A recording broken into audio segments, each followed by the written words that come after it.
Shalom Aleichem. Haleluya. Bapak Yahweh memberkati saudara sekalian. Malam hari ini saudara-saudara, saya akan mengajak untuk kita bersama-sama membaca kitab suci kita. Ada beberapa ayat yang saya akan ajak saudara untuk membacanya.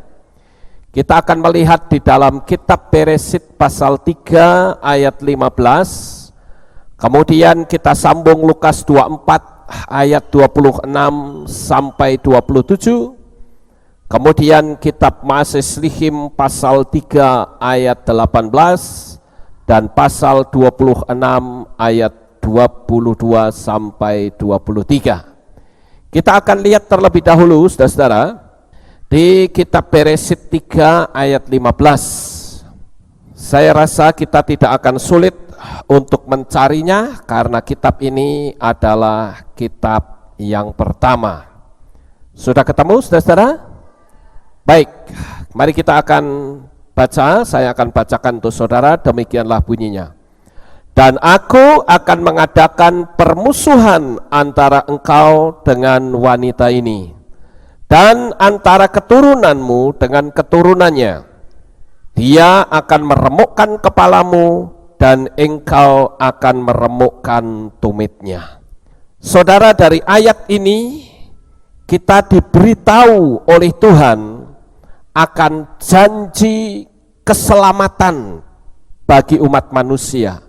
Sejak manusia pertama jatuh dalam dosa, nah di situ Tuhan menubuatkan akan adanya penyelamatan. Karena kalau kita lihat di sini, ya, dikatakan dia akan meremukkan kepalamu dan engkau akan meremukkan tumitnya. Sejak manusia pertama jatuh di dalam dosa, maka seluruh kehidupan manusia itu ada di dalam kekalahan. Dia ada di bawah kekuasaan kegelapan, kuasa dosa. Nah, oleh karena itulah Tuhan ingin supaya manusia itu mendapatkan keselamatan. Dia harus diselamatkan melalui darah, dan darahnya itu adalah darah yang suci. Tetapi bagaimana mungkin manusia bisa menyelamatkan diri, apalagi jikalau tuntutannya itu adalah darah? Pasti tidak akan ada, karena sejak manusia jatuh di dalam dosa, manusia itu tidak sempurna. Tidak ada satupun manusia yang suci, hanya Tuhan saja.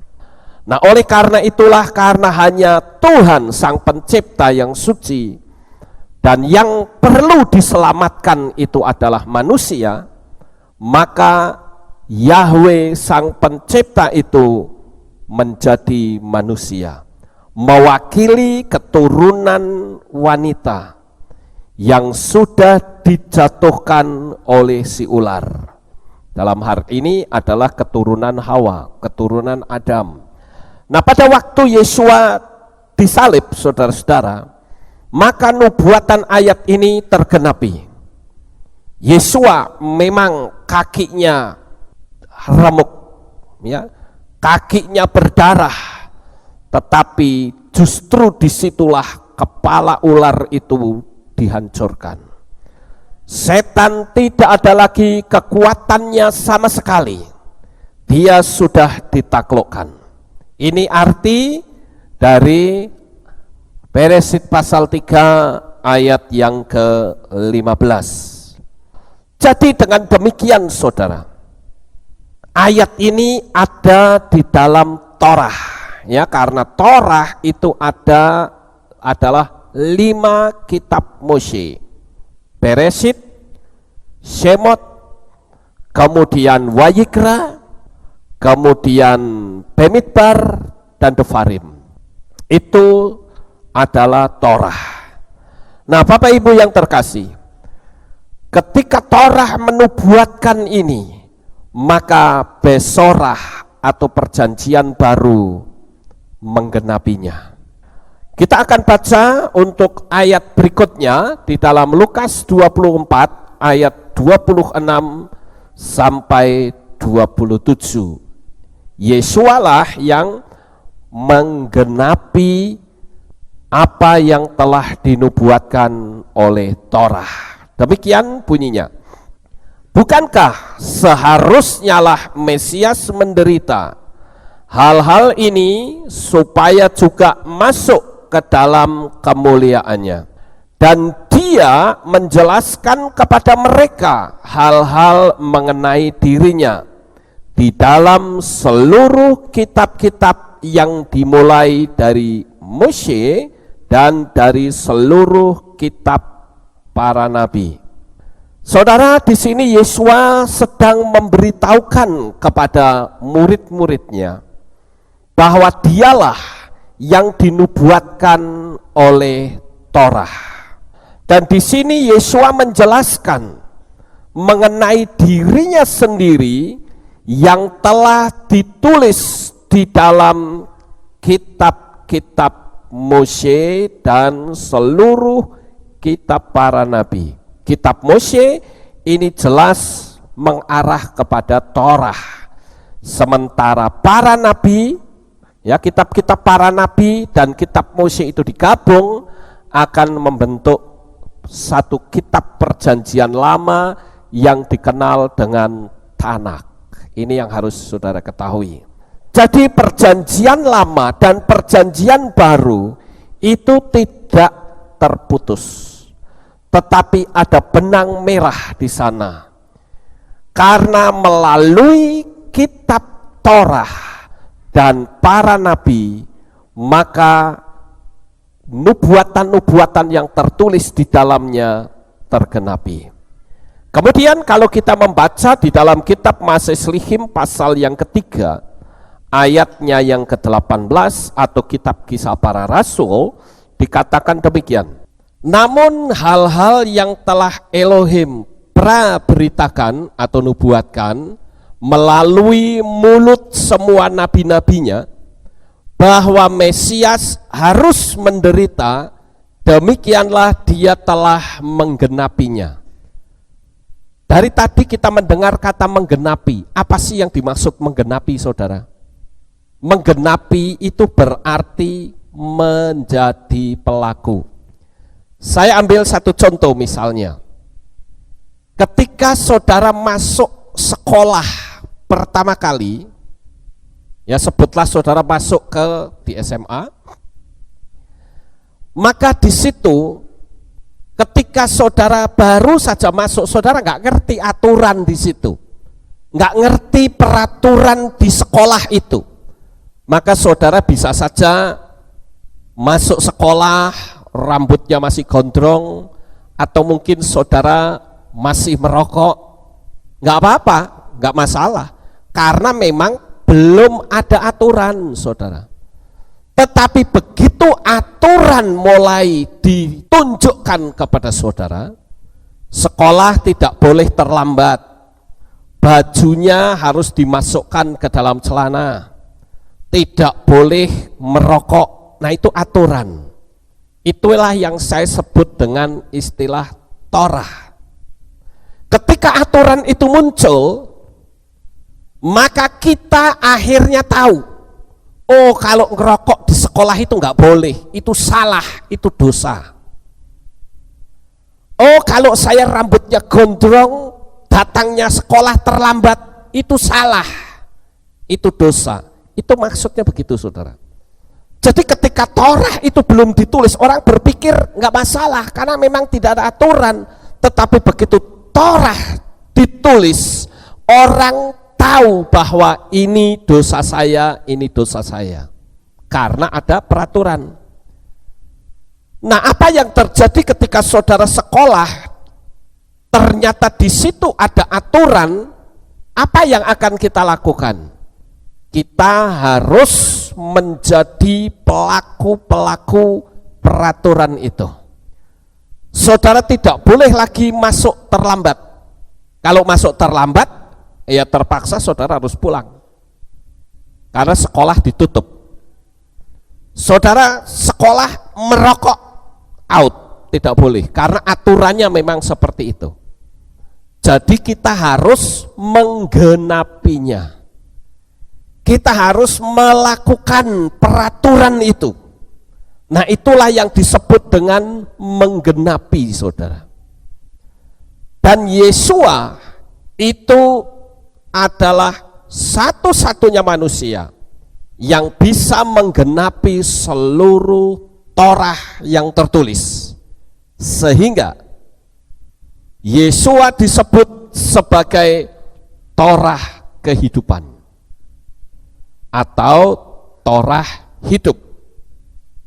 Kita akan lihat di kitab Mazmur pasal 26 ayat 22 sampai 23 dikatakan, kemudian karena memperoleh pertolongan dari Elohim, aku masih berdiri sampai hari ini untuk bersaksi, baik kepada orang-orang kecil maupun kepada orang-orang besar, dengan tidak mengatakan apapun selain apa yang para nabi dan Mose pun telah mengatakannya akan segera terjadi, yaitu bahwa Mesias harus menderita, bahwa dia harus menjadi yang pertama dari kebangkitannya dari antara orang mati, dan harus segera memberitakan terang kepada umat ini dan kepada bangsa-bangsa lain. Saya tertarik di ayat 22, di sana dikatakan dengan tidak mengatakan apapun selain yang telah para nabi dan Mose telah mengatakannya. Para nabi dan kitab Mose itu sekali lagi berbicara tentang Torah. Jadi dari ayat-ayat yang sudah kita baca, saudara-saudara, maka Torah dan Besorah itu nyambung, tidak pernah terputus.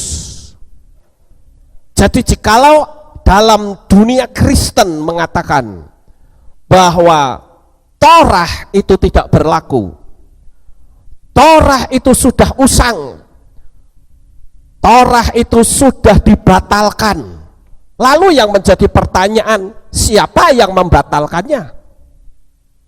Yesua tidak pernah mengatakan aku membatalkan Torah, tidak ada.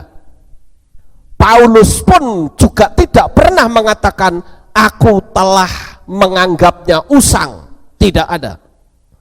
Kalau ada orang-orang yang menyodorkan ayat-ayat yang seolah-olah dalam tanda petik Torah itu tidak berlaku, saya sudah bisa memastikan itu salah dalam menerjemahkan.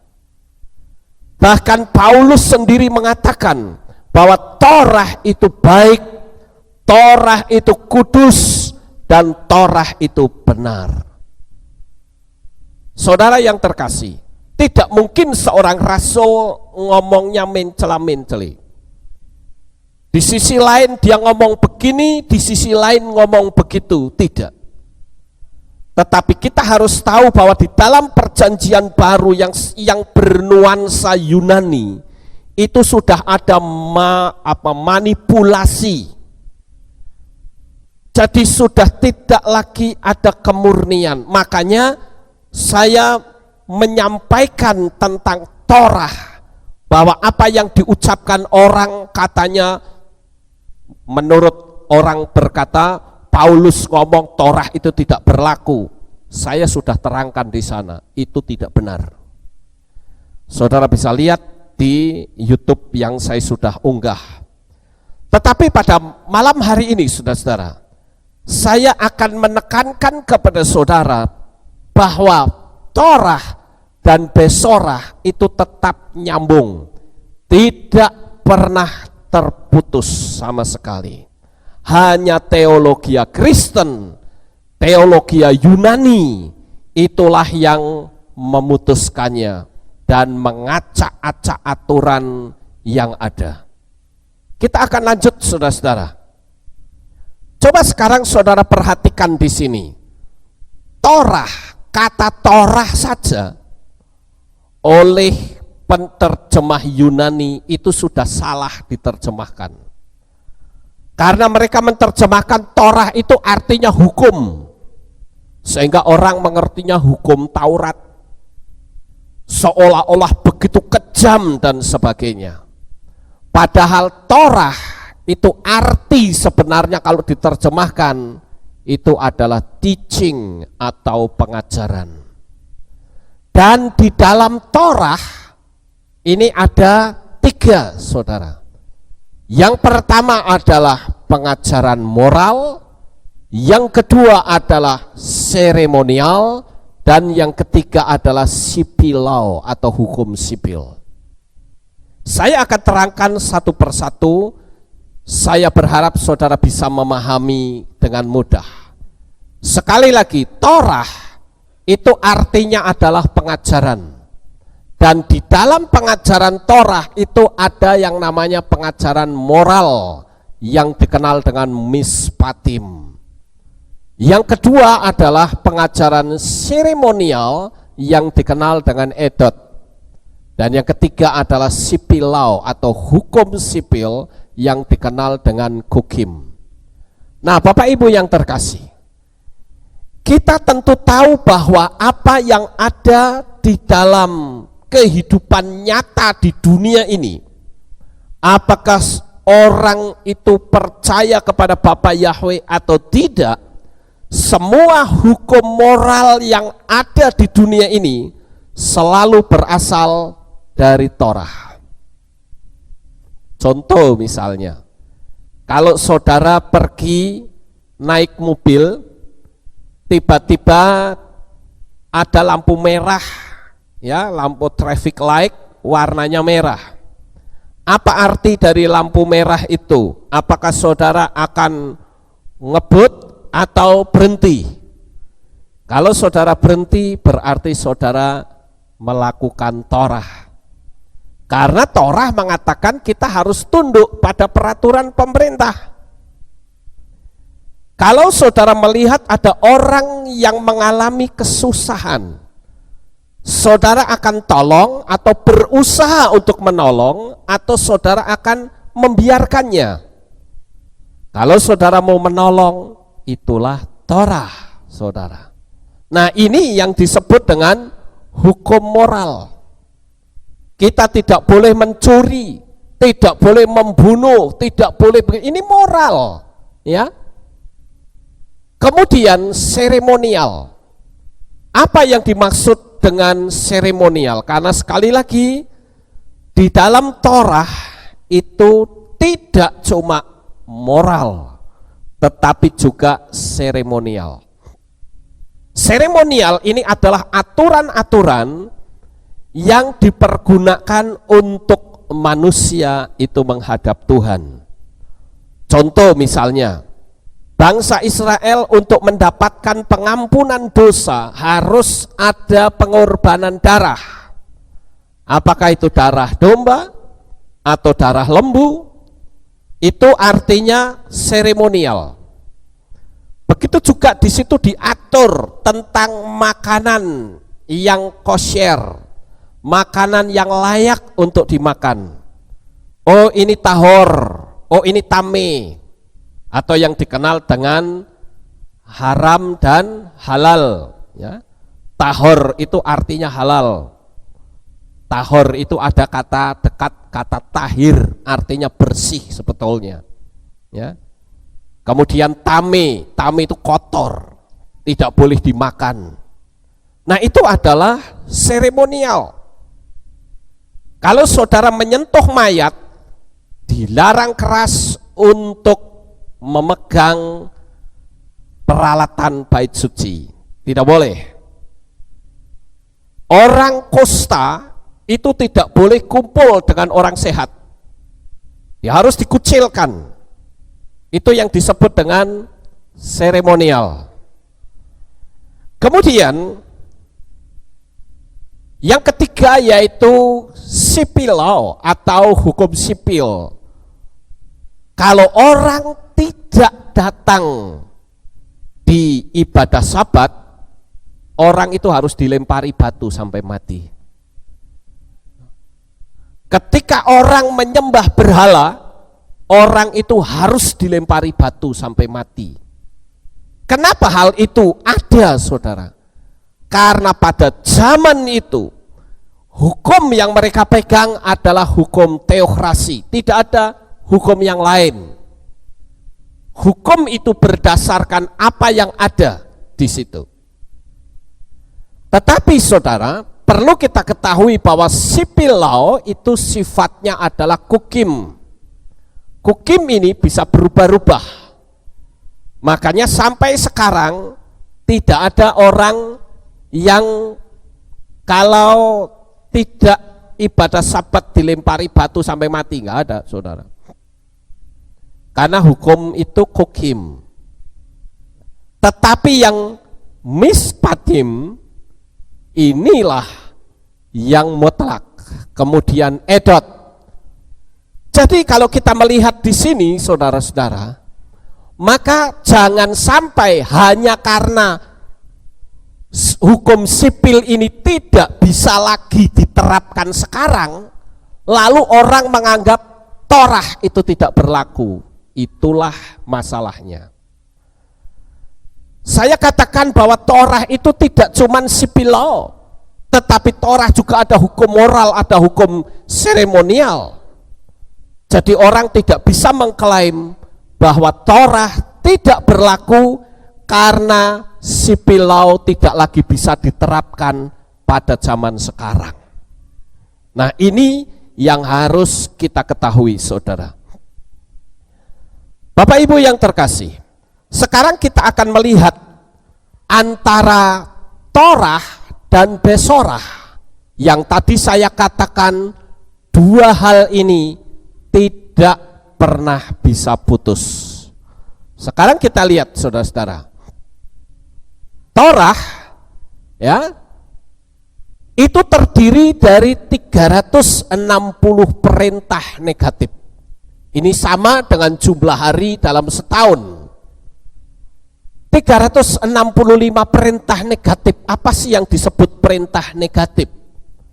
Kata negatif itu selalu berkata jangan. Jangan begini, jangan begitu, ya, tidak boleh begini, tidak boleh begitu.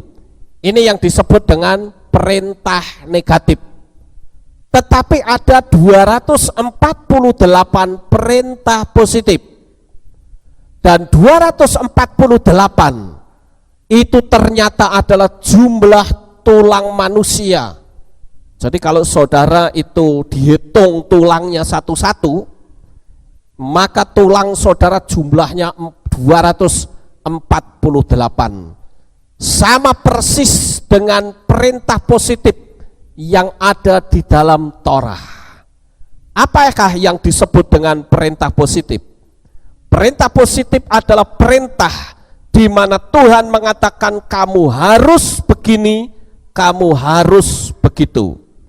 Ini yang disebut dengan perintah positif.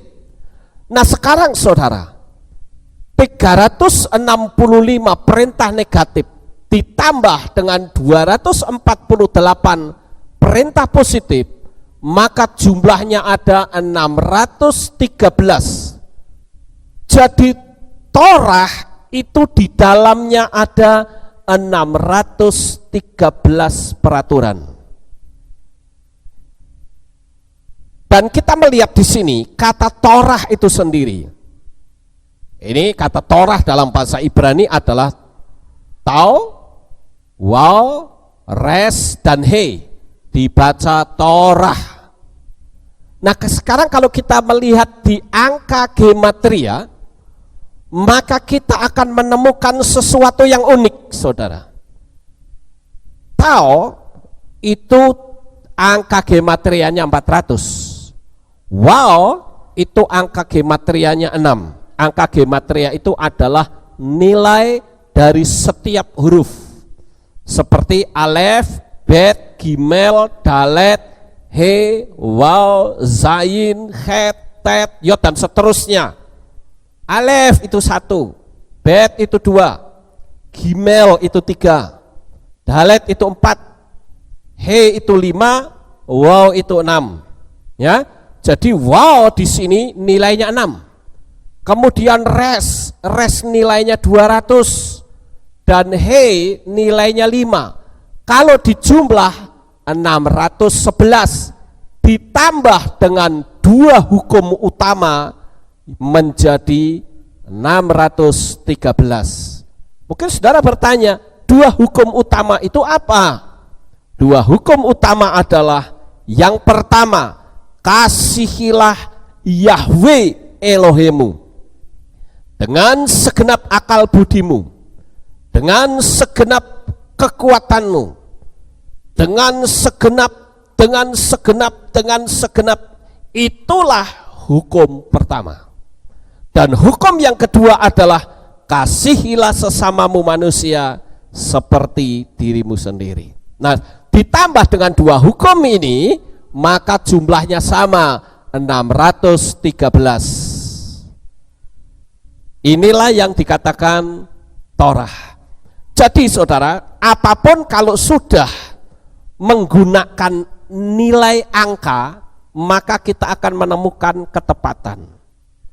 Beberapa waktu yang lalu ada seseorang yang sempat dibaptis di Magelang. Dia berkata kepada saya bersyukur dengan materi yang Pak Lukas sampaikan di YouTube. Tentang apa ya? Saya tanya. Saya sebetulnya sedang bingung karena di Jakarta ini banyak sekali orang yang memunculkan nama-nama juru selamat. Ada yang mengatakan juru selamat itu namanya Yahshua. Ada orang lain lagi yang mengatakan namanya bukan Yahshua, tetapi Yehoshua. Ada lagi yang mengatakan namanya adalah Yahusa. Ada juga yang mengatakan namanya Yahosua atau juga Yesua. Yang benar yang mana, saya bingung, saudara. Ini kata orang Jakarta. Lalu dia merasa mantap ketika saya menerangkan tentang angka. Ada satu materi saya yang saya beri judul The Power of Number. Maka di situ saya tunjukkan tentang nilai-nilai dari setiap nama dari huruf Ibrani. Maka dari semua nilai-nilai itu, ternyata yang paling cocok dan tepat nilainya adalah Yeshua. Yeshua itu juga kepalanya 7, persis seperti kaki Dian yang ada di samping saya ini. Nah, Bapak Ibu yang terkasih, semua kalau sudah didigitalkan, maka kita akan menemukan sesuatu yang tepat. Sekalipun orang Yahudi berkata, mau panggil Yesua juga tidak apa-apa, mau panggil Yahshua juga tidak apa-apa, mau panggil Yahusa juga tidak apa-apa, mau panggil Yehoshua juga gak masalah. Memang mereka mengatakan itu tidak masalah, tetapi kalau kita melihat tepatnya melalui angka gematria, maka kita hanya menemukan nama yang paling tepat adalah Yeshua. Saya tidak akan panjang lebarkan untuk bicara tentang nama Yeshua. Kita kembali lagi ke sini, saudara. Sekali lagi ini bicara tentang angka gematria dari Torah.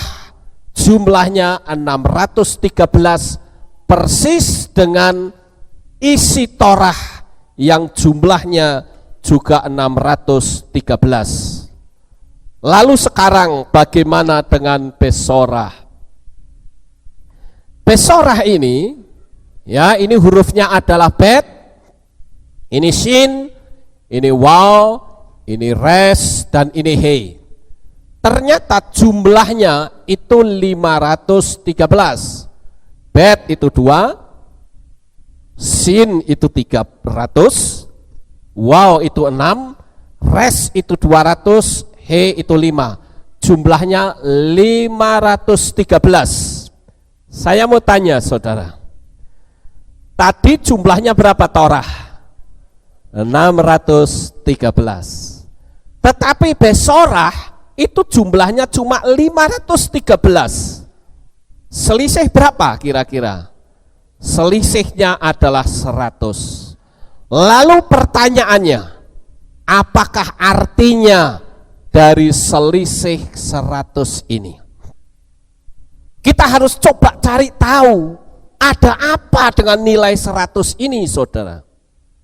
Ternyata kalau kita memperhatikan nilai 100 ini, artinya adalah ada 100 bagian dalam Torah yang tidak bisa dan tidak mampu dilakukan oleh manusia dan hanya bisa diwakili oleh binatang seperti lembu atau sapi atau burung tekukur. Untuk manusia, inilah yang bisa dilakukan hanya oleh Yeshua HaMashiach sebagai anak domba Yahweh. Sampai di sini paham saudara? Jadi angka 100 yang kita temukan di situ adalah nilai atau jumlah 100 bagian dalam Torah yang tidak bisa dilakukan oleh manusia. Coba kalau ada orang yang mengorbankan darah, emang pakai darah manusia? Tidak bisa, bukan? Ketika imam besar mengkuduskan domba itu pada saat hari raya Yom Kippur, mereka harus melepaskan domba itu di padang gurun yang dikenal dengan Azazel. Apakah itu dilakukan oleh manusia? Tidak. Itu hanya bisa dilakukan oleh binatang. Dan kalau saudara tahu, orang Yahudi itu percaya bahwa keselamatan harus melalui pengorbanan darah. Ketika mereka ada di bait suci, mereka akan mengorbankan darah domba, khususnya pada waktu hari raya Yom Kippur, hari raya Grafirat, hari raya penebusan. Orang Yahudi akan mempersembahkan domba, dan domba itu nantinya akan disembelih, dan domba itu darahnya dipercikkan di tabut perjanjian, saudara. Jadi ketika orang Yahudi itu mempersembahkan darah domba, maka mereka mempercayai bahwa dosa mereka dihapus oleh Tuhan. Tetapi sekarang orang Yahudi tidak lagi bisa mempersembahkan domba, karena memang sejak Yesua mati di atas kayu salib, maka pengorbanan domba tidak berlaku lagi. Dan orang Yahudi dipaksa oleh keadaan, mereka sampai detik ini tidak bisa mengorbankan domba lagi. Kenapa? Karena darah Yeshua HaMashiach itulah yang menghapus dosa seisi dunia ini, barang siapa percaya kepadanya. Nah, Bapak Ibu, mungkin saudara akan bertanya, kenapa orang Yahudi tidak lagi mempersembahkan domba sebagai korban penghapus dosa? Karena kalau mereka mengorbankan darah domba, maka pengorbanan itu tidak berlaku sama sekali. Kenapa tidak berlaku? Karena bait sucinya tidak ada. Karena tabut perjanjiannya juga tidak ada. Sekalipun sekarang sudah ada, tetapi bait sucinya tidak ada. Sehingga karena bait suci itu tidak ada, maka pengorbanan domba itu tidak sah. Karena menurut Torah, darahnya kan harus dipercikkan ke tabut perjanjian. Padahal untuk bisa melakukan prosesi hal itu seperti dulu, maka mereka harus membuat bait suci lagi. Dan ketika mereka membuat bait suci, maka mereka harus mengkuduskan bait suci itu untuk yang pertama kali dengan mengorbankan lembu merah yang dikenal dengan red heifer. Sekarang sudah begitu banyak red heifer bermunculan di Israel, dan semangat Israel untuk mendirikan bait suci yang terakhir ini sudah betul-betul meledak-ledak di hati mereka. Bahkan kalau bisa mereka lakukan hari ini, dan tentu saja kalau sampai bait suci itu muncul, kitab suci menulis akan ada pembinasa keji yang berdiri di bait suci. Saya tidak akan melebar ke sana, saudara, tetapi saya akan kembali ke sini, bahwa ada 100 bagian dalam Torah yang tidak bisa dilakukan oleh manusia, yang hanya bisa dilakukan oleh Yeshua HaMashiach atau juga oleh binatang-binatang. Inilah yang disebut dengan angka 100 tersebut. Kemudian saudara, saya mencoba untuk melihat huruf Ibrani yang nilainya 100 itu apa. Ternyata hurufnya adalah huruf Kof atau Kof. Kof itu nilainya 100. Dan huruf Ibrani, sekali lagi saya katakan, huruf Ibrani itu beda dengan huruf Latin. Kalau huruf Latin, A ya cuman A, mangap saja saudara. B ya cuman B. Tapi kalau huruf Ibrani, tiap-tiap huruf memiliki arti. Baik itu Alef, Bet, Gimel, Dalet, He, dan seterusnya, itu punya arti, punya filosofi masing-masing. Saya ambil contoh misalnya Alef. Alef itu artinya ehad, artinya satu. Makanya Alef itu selalu nomor 1. Ya, huruf awal itu selalu Alef, karena dia ehad, dia satu, dia esa. Alef juga bisa berarti strong atau kuat. Alef juga bisa berarti divine atau sesuatu yang ilahi. Alef juga bisa berarti kepala sapi. Bet itu artinya rumah. Gimel itu artinya onta dan sebagainya.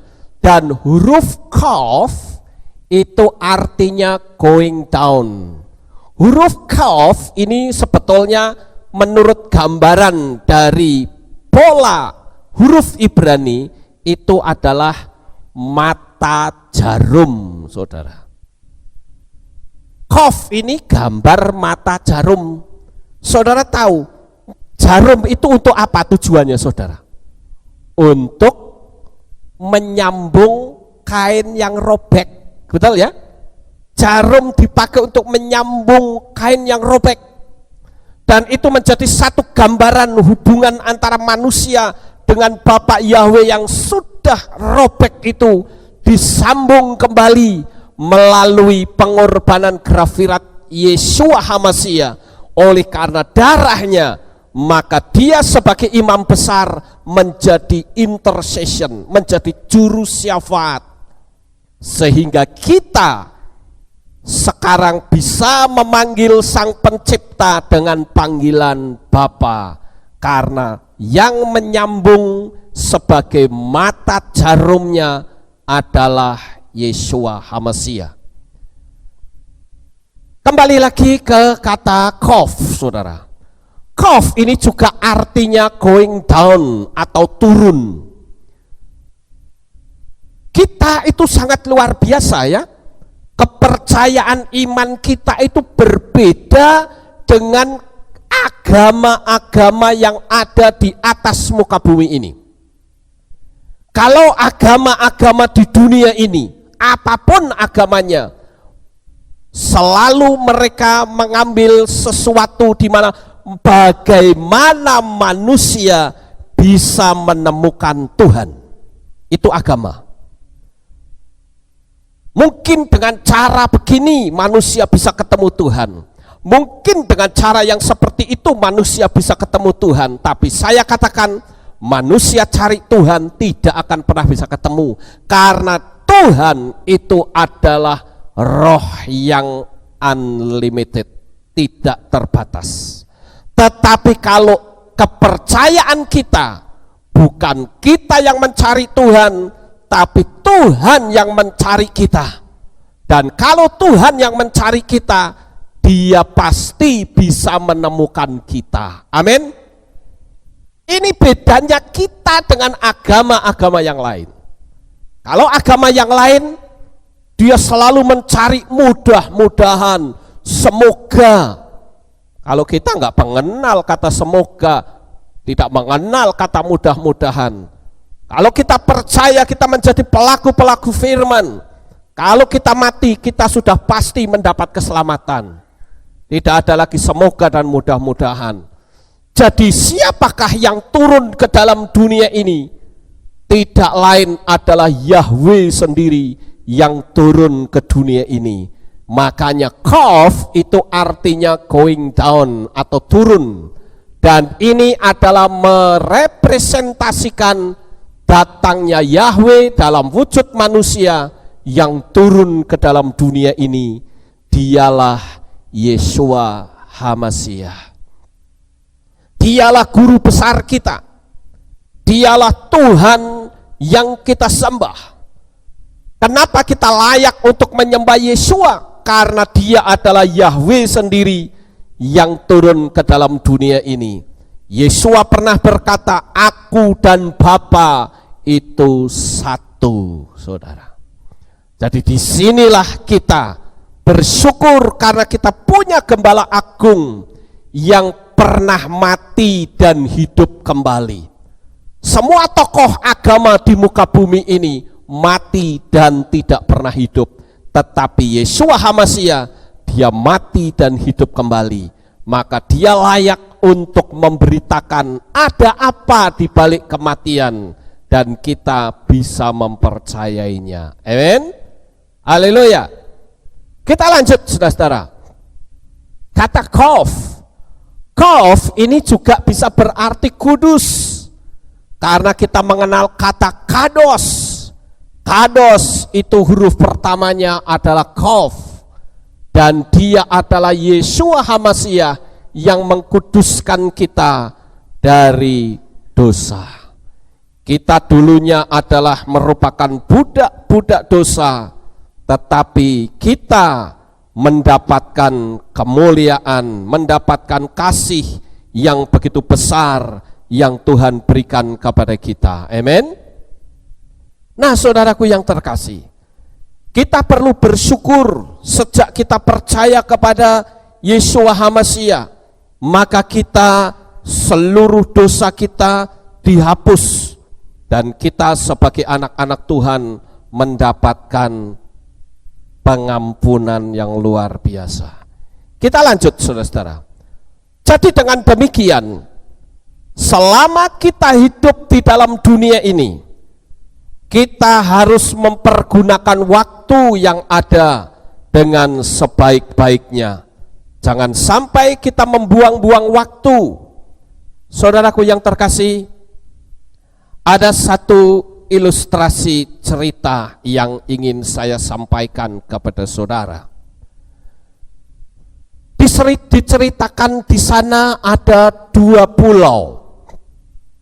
Yang satu pulaunya berisi manusia, sementara pulau yang satunya lagi berisi binatang-binatang buas. Tentu pulaunya tidak sekecil gambar ini, bukan? Ini hanya ilustrasi saja. Pulau yang ini berisi manusia, tapi pulau yang ini berisi binatang. Ada singa, ada ular, ya, ada kalajengking, pokoknya ular, binatang-binatang yang buas ada di pulau satunya.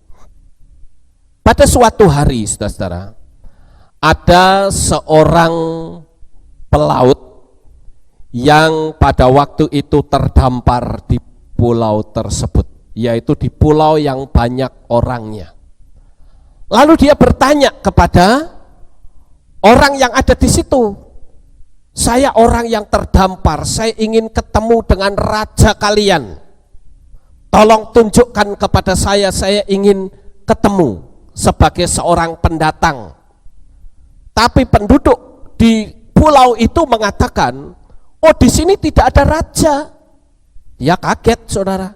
Loh, ini kok tidak ada raja? Terus bagaimana? Siapa yang memerintah? Nggak ada. Kok aneh ya, pulau kok tidak ada rajanya?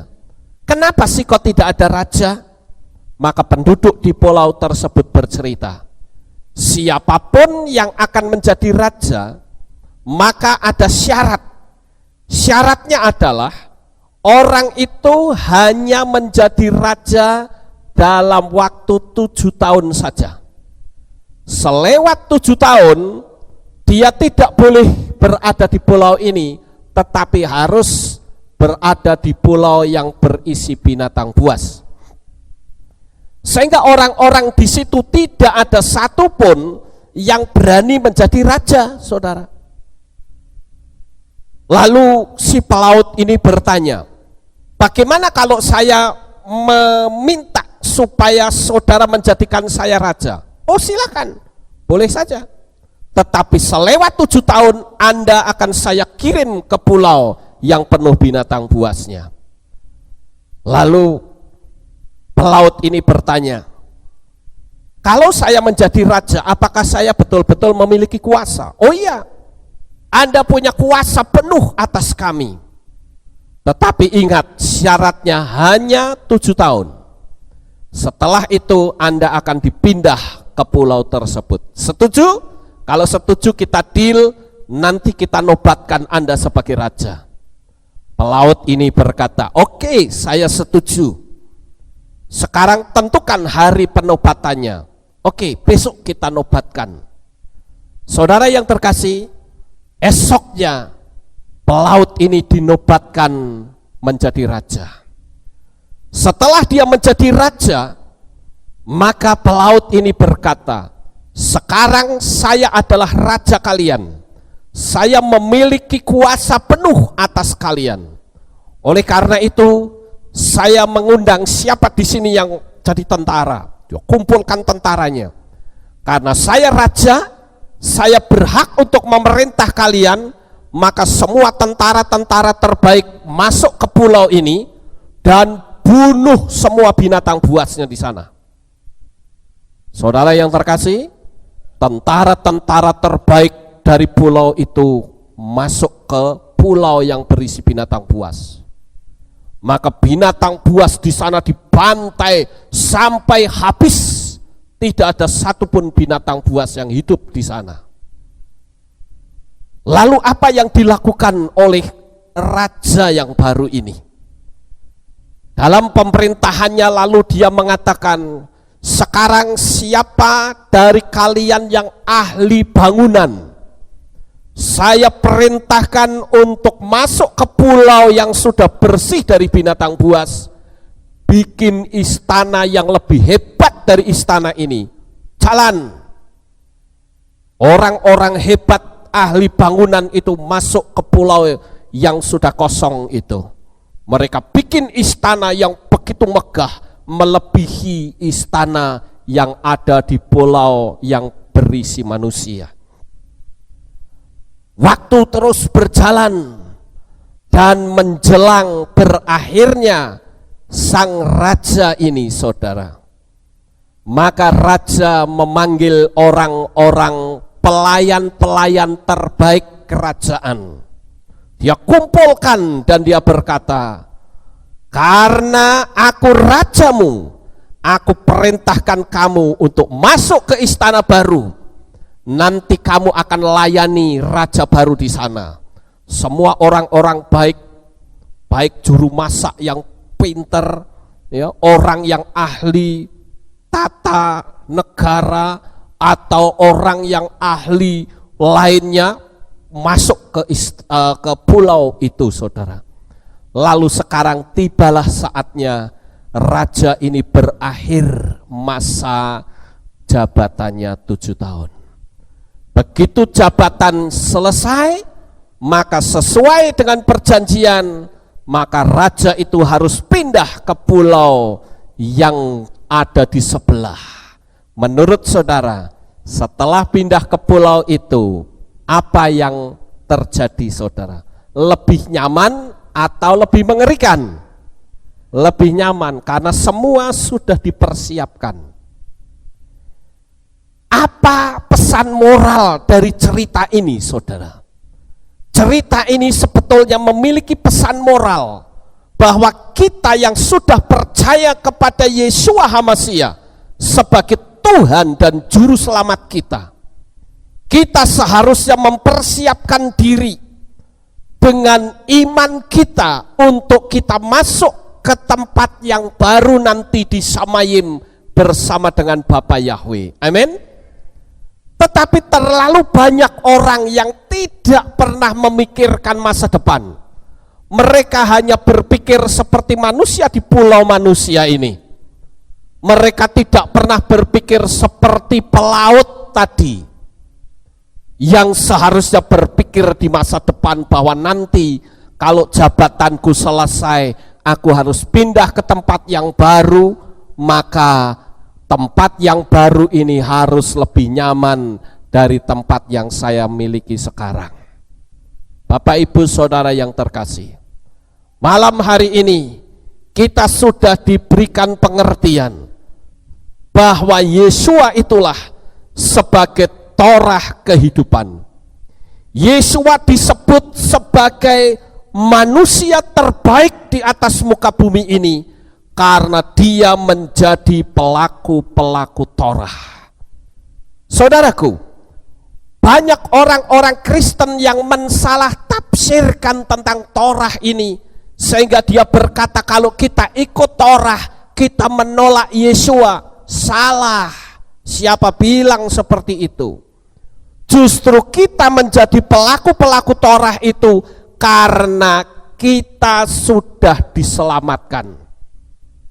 Kita menjadi pelaku Torah bukan supaya selamat, tidak sama sekali. Tetapi kita menjadi pelaku Torah karena kita sudah diselamatkan, dan itu menjadi suatu perwujudan kasih dan syukur kita kepada Yeshua HaMashiach sebagai Torah hidup. Jadi Bapak Ibu yang terkasih, melalui materi saya ini, maka jelaslah sudah bahwa antara Torah dan Besorah itu ada benang merah yang tak terputuskan. Kita menjadi pelaku Torah sekali lagi supaya bukan kita supaya selamat, tetapi sebagai perwujudan rasa kasih kita, rasa syukur kita kepada Yeshua HaMashiach yang sudah menyelamatkan kita. Kalau membuang Torah itu sama saja memasukkan teologi kafir ke dalam kehidupan yang bukan seperti yang Tuhan perintahkan. Orang Yahudi itu mengatakan orang non-Yahudi itu kafir, saudara. Jadi saudara dan saya ini termasuk orang kafir. Tetapi oleh karena kasih karunia dari Yeshua HaMashiach, maka posisi saudara dan saya itu memiliki kesejajaran dengan orang Yahudi. Makanya kita disebut sebagai Israel rohani. Amin. Nah Bapak Ibu yang terkasih, kalau kita membuang Torah, saya suka menyebutnya dengan istilah replacement theology atau teologi pengganti. Apa yang telah tertulis dalam kitab suci dirubah semua oleh teologi Yunani yang menghelenisasikan apapun yang bernuansa Yahudi. Seperti perayaan 7 hari raya, orang Kristen banyak yang tidak tahu, saudara. Malah yang tidak ada dalam kitab suci mereka hafal. Contohnya apa? Natal, saudara. Kapan Yeshua lahir tanggal 25? Saya tidak akan berlama-lama di sini karena materi ini pun sudah ada di YouTube yang saya sudah upload, saudara. Yang jelas inilah yang disebut dengan replacement theology, teologi pengganti, yang asli dibuang diganti dengan teologi Yunani yang tidak punya dasar sama sekali. Ini kan mengerikan, saudara. Kita sebagai anak-anak Tuhan tidak boleh kita mengikuti teologi yang tidak pernah ada. Saya ambil contoh. Beberapa hari yang lalu, saya mendapatkan SMS dari seseorang.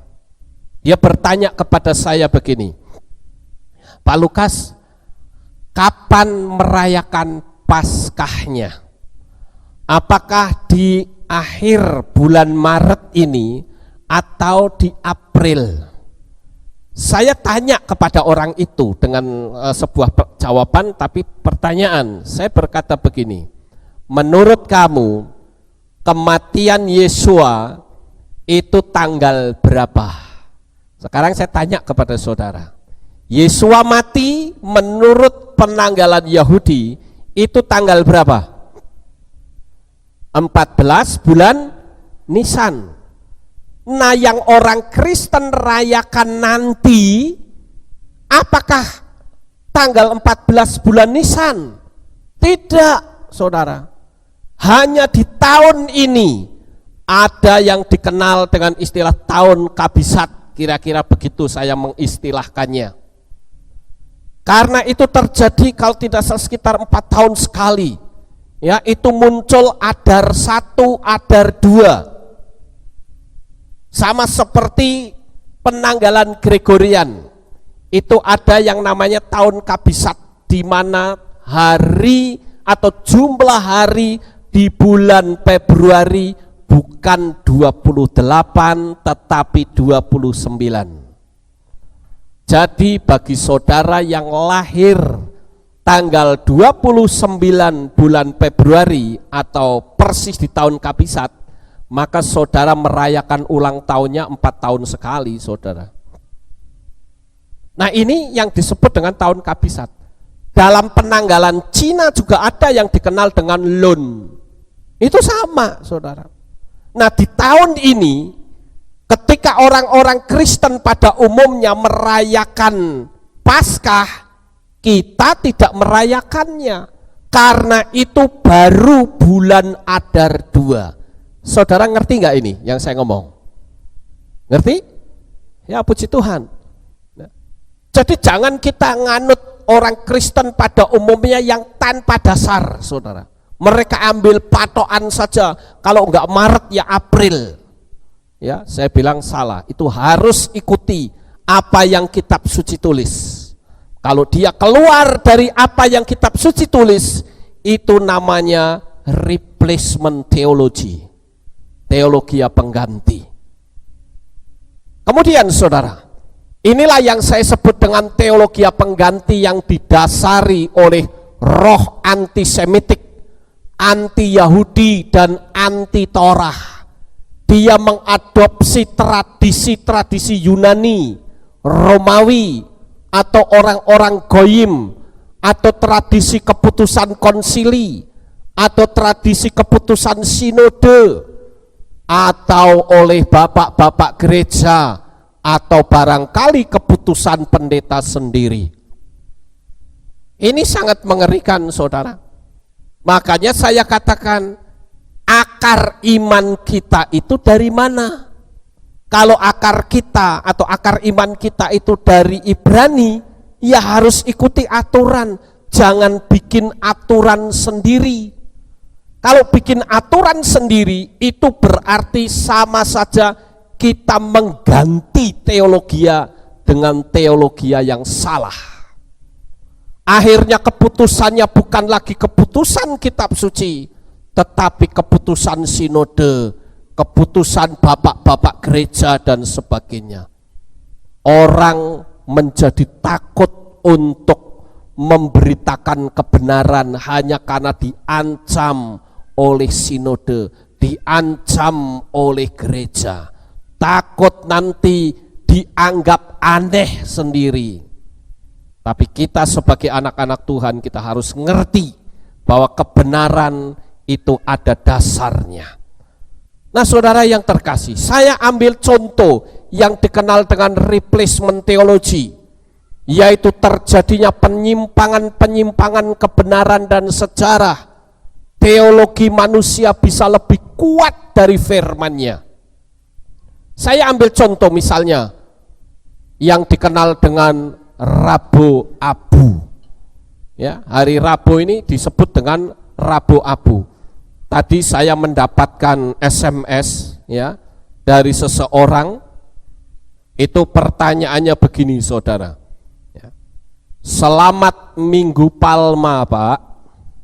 Saya kasih balasan. Apa itu Minggu Palma?